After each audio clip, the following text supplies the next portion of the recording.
Hindi siya ang pinakamagandang babae sa balat ng lupa. Pero may kakaiba sa kanya na hindi ko maipaliwanag.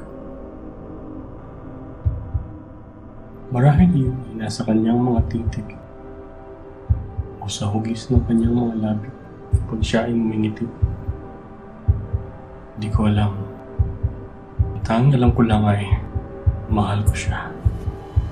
Kaya kailangan ko siyang kainin upang maging bahagi siya ng aking pagkatao. Maging kami ganap na iisa.